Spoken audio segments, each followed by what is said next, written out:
Gemma here, I'm back again for another pickups video, retro gaming this time. Did a PS4 a couple of weeks ago, and the retro side of things definitely has to be my absolute favourite. Now, two things before we start. First off, thank you to all of you that tuned in to my first YouTube gaming stream the other night. I've been on Twitch for a while and I've not really been feeling it. And then instantly came over to YouTube gaming. It was really easy, so much better quality. I was floored. So there will be a new playlist on my channel entitled Streams, nice and simple, and you can just dip into that. There'll be no fancy thumbnails, you know, all the tags and description will be in, but no fancy thumbnails. It's literally just a kind of portal to go back and watch past streams, so I cannot wait. I wish I wasn't at work today because I'd want to stream all day. It's boiling outside as well. Second thing, I want to give a shout out to somebody that's really impressed me.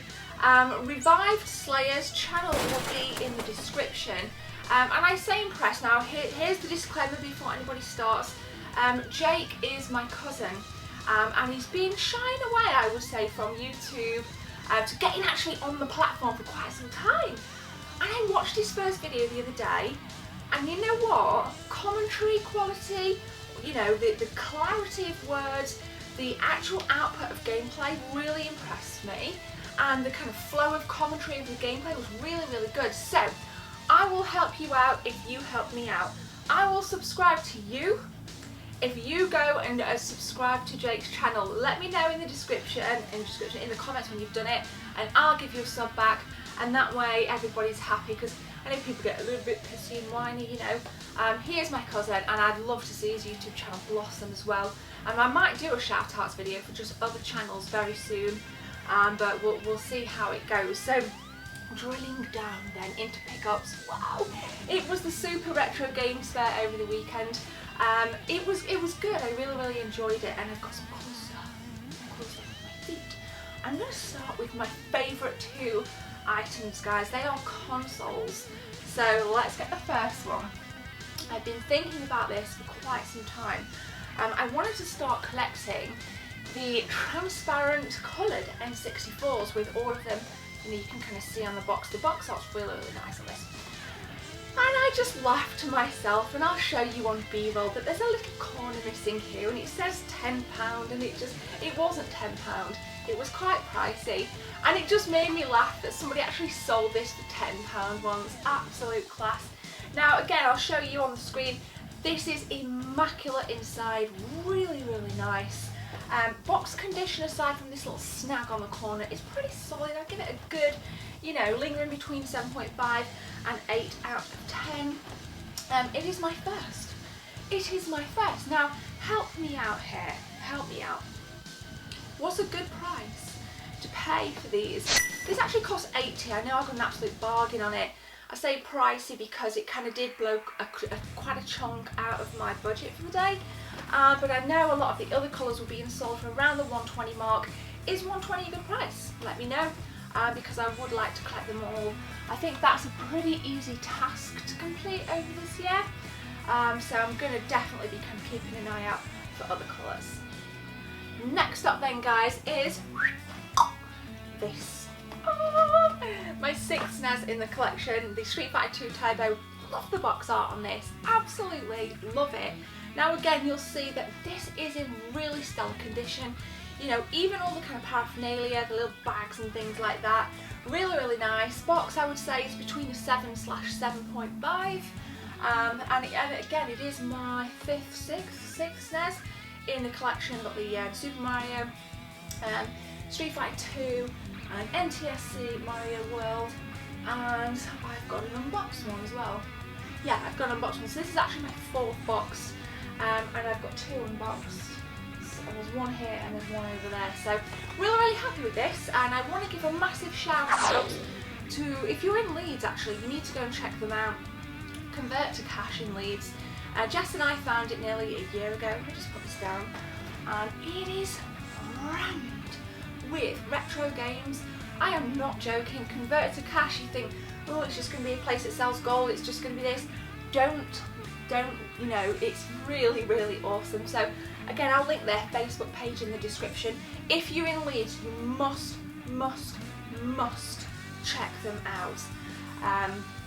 So thank you to the guys for hooking me up with that. That was absolutely wicked. Now, tell you what guys, that is consoles. Let's take a look at the games. Okay guys, games.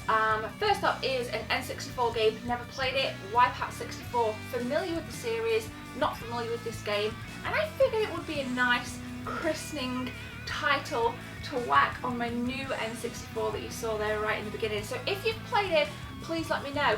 Now this says on the back, manual included, so I don't know about warranty cards, haven't actually had a look into this yet. I've been so busy.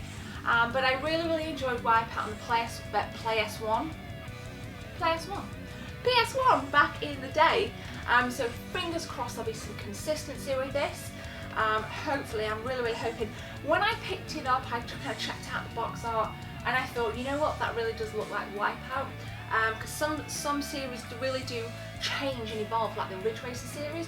When Ridge Racer came out, it didn't look anything like, you know, the classic arcade feel of Ridge Racer and Ridge Racer Revolution. So hopefully this beast will remain true to its roots.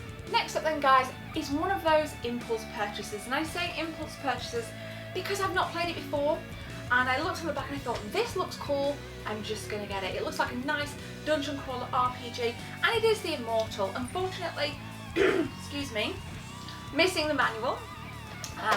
But yeah, so you've just got the kind of case in there.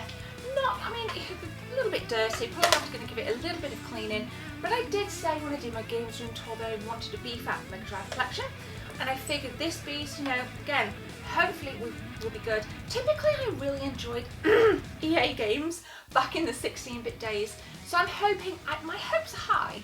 My hopes are really high for this. Again, love hearing your feedback. Smash a comment, any good, or is it complete shit?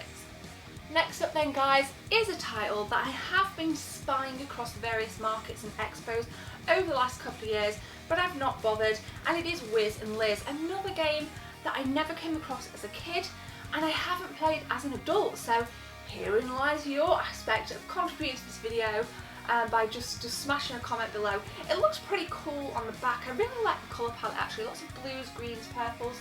It actually looks quite bright, it's got a nice kind of appeal to it. My cat's eating flowers off camera, so that's jolly good. But I'm really hoping, you know, this was, I think it was £15, so I think that as a single title it's kind of up there, you know, reasonably expensive, not, you know, not nothing that's going to break the bank or anything like that, but you know what, it's time to just buy it, which I did, and just stop kind of deliberating on this one. So Wiz and Liz guys, it's my second game. Next up then guys, I am laughing because I can hear him in my head, and when I show you, you'll be hearing maybe the same things as me and seeing him moonwalk. Moonwalker on the Mega Drive. Now, no manual, unfortunately. I own an unboxed copy of this on the Master System, and I've seen this complete for about 30. This was 15 without the manual. Now I'm sure I can get the manual for less than 15 quid off eBay, so I figured this was a pretty nice bargain from Direct Deals. Really nice store actually, really nice. So, you know, everybody's played it. I played this a lot at Christmas 1992 with Ultra Beast. My sister was fortunate enough to get a Mega Drive. This was one of the titles, so I think it was this, Sonic 1 and Ultra Beast were my first ever Mega Drive titles, or Sega Genesis rather if you're in North America, not to confuse anybody. But it's a classic, it's a really classic side scroller, and it's very difficult in parts as well.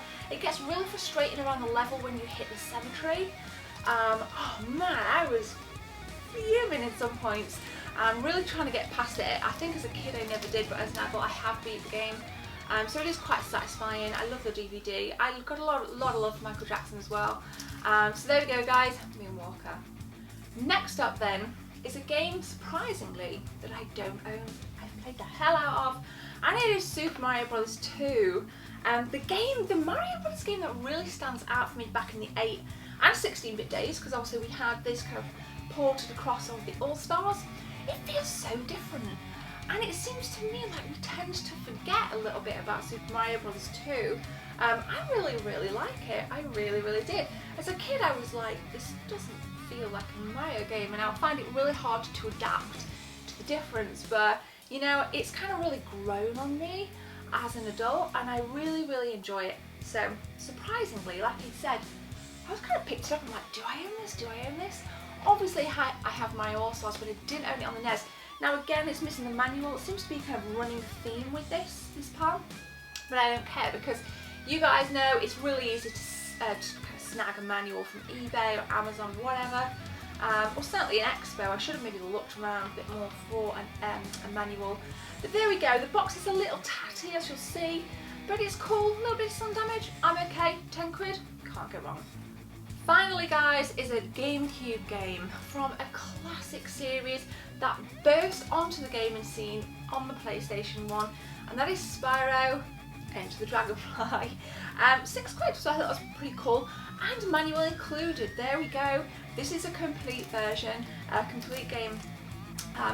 Love the Spyro series. Been seeing a lot of kind of tweets about good old Spyro at the minute in kind of retro gaming memories and video game memories hashtag.